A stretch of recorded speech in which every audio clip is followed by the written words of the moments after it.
Las Vegas, Sin City, the self-proclaimed entertainment capital of the world, a glamorous city in the middle of nowhere. How did it come to be?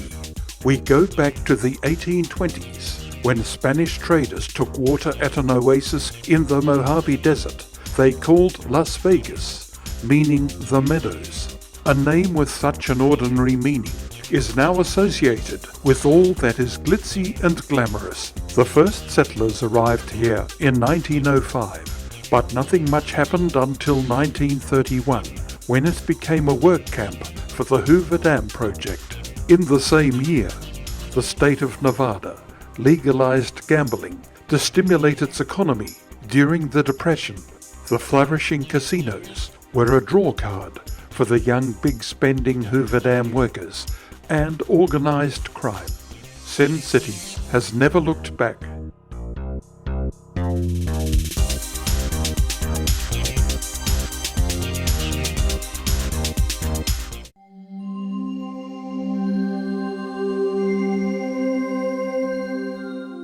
If the gambling dens of Las Vegas aren't your thing, you don't have to go far to see the best of America's natural wonders. The Colorado River and its tributaries have carved out the spectacular landscapes of Colorado, Utah, and Arizona, most notably the Grand Canyon, all 277 miles of it.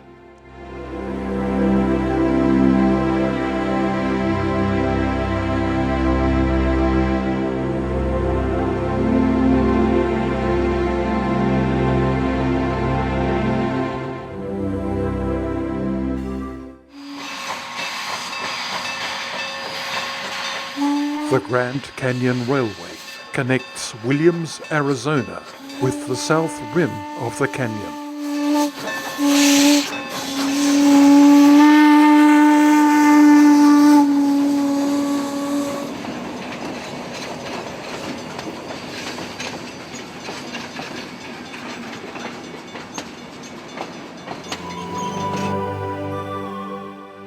After the Grand Canyon, Monument Valley is the most famous American natural landmark. Its great sandstone pillars, a backdrop in many Hollywood Western movies, rise up to 1,000 feet above the surrounding desert. An American icon it may be, it actually falls within the Navajo Nation, which is technically outside the United States.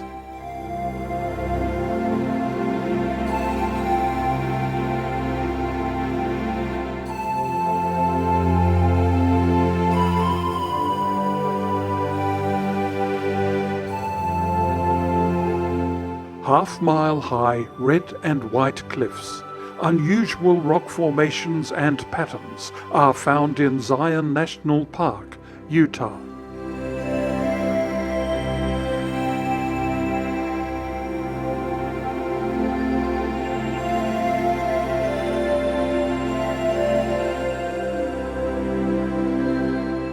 The Great White Throne, the symbol of Zion, rises nearly 1,500 feet above the valley floor.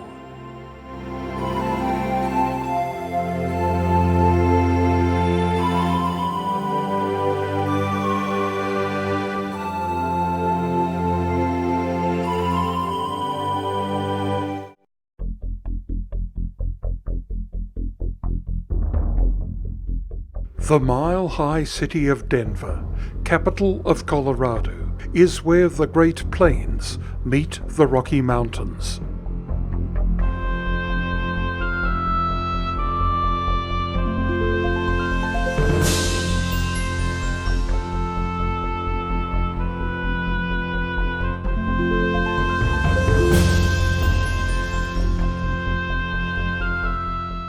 The skyline of Denver is constantly changing, but the historic Brown Palace Hotel is a permanent landmark. Opened in 1892, it is the city's most prestigious lodging.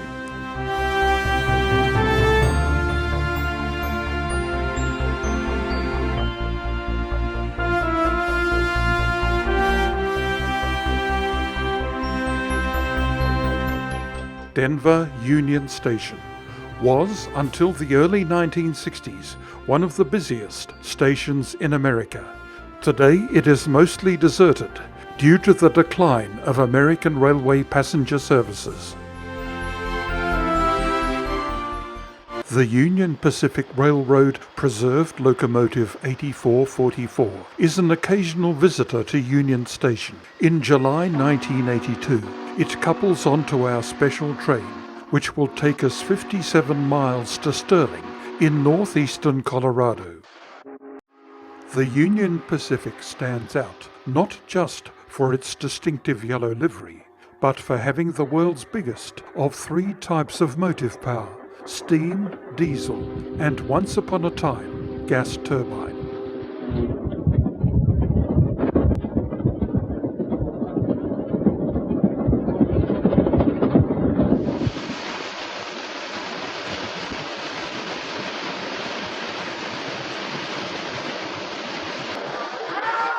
Replenishing the loco water supply in the diesel age is done by unconventional means.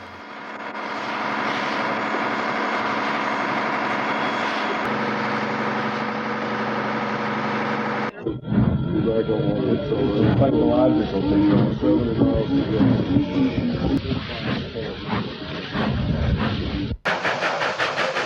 8444 entered regular service in 1944 and was the Union Pacific's last passenger steam locomotive to be delivered.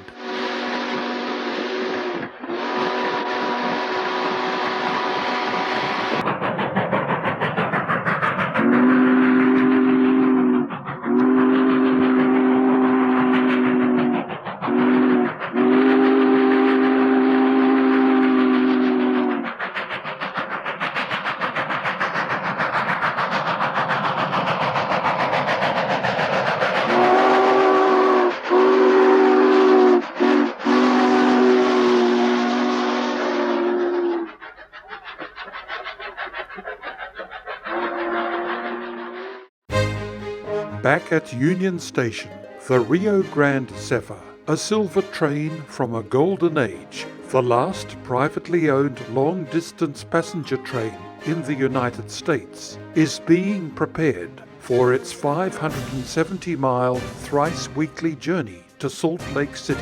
Operated by the Denver and Rio Grande Western Railroad, it began service in 1971. Its locomotives and carriages date back to the 1940s and 50s. Soon after leaving Denver, the Zephyr begins its climb up the Rocky Mountains around a series of sharp curves known as the Big Ten.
West of the Continental Divide, the route leads down to the Colorado River, which we follow for the next 238 miles.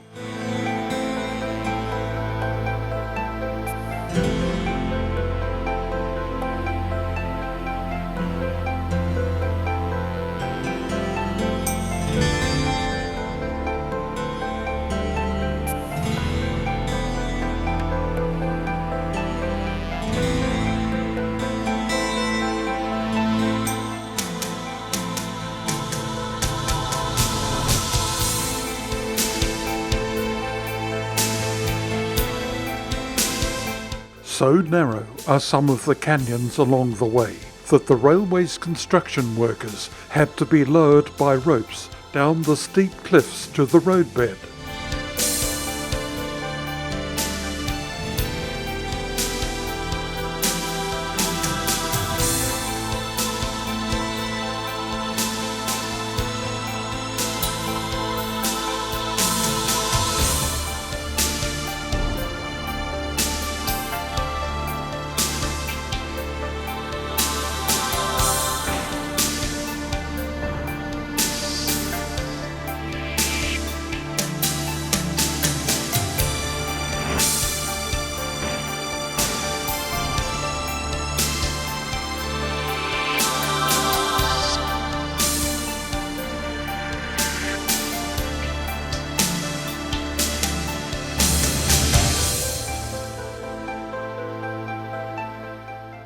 The Rio Grande Zephyr finally stopped running in April 1983. It was replaced on the Denver-Salt Lake City route by Amtrak's California Zephyr.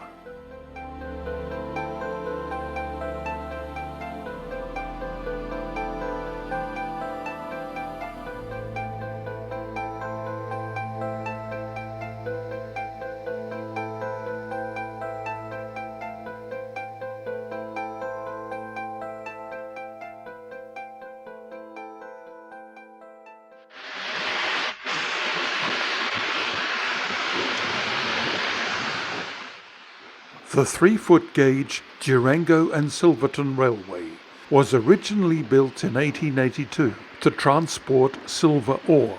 The silver deposits eventually ran out, but thanks to its scenic setting, it has continued to this day as a tourist railway and has remained entirely steam-worked for well over a century.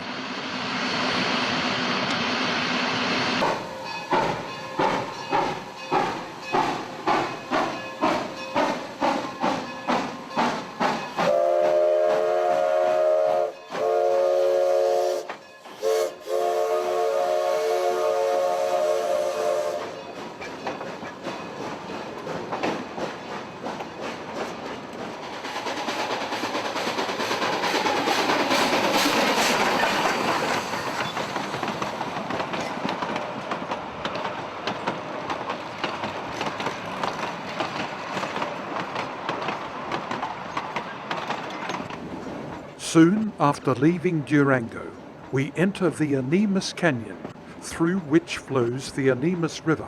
It was named by the early Spanish explorers as El Rio de las Animas de Perdidas, the River of Lost Souls. On a narrow ledge, trains are limited to a speed of just 10 miles an hour. Otherwise, there may be a few more lost souls in the river 240 feet below.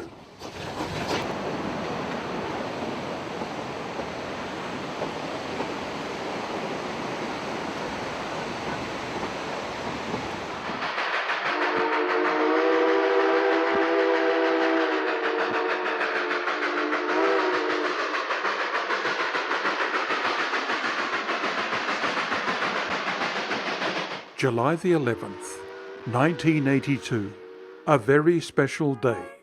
The Durango and Silverton is 100 years old today. At Cascade Junction, a short ceremony is marking the occasion.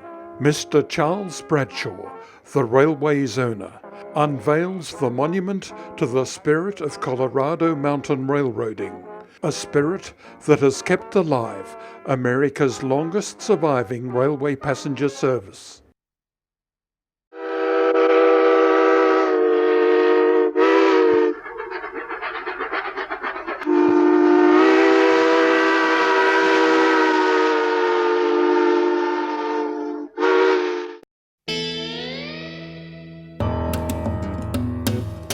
Exactly 25 years, minus 5 days later, I've returned to Silverton. It's still just as tacky as the city where we began our journey.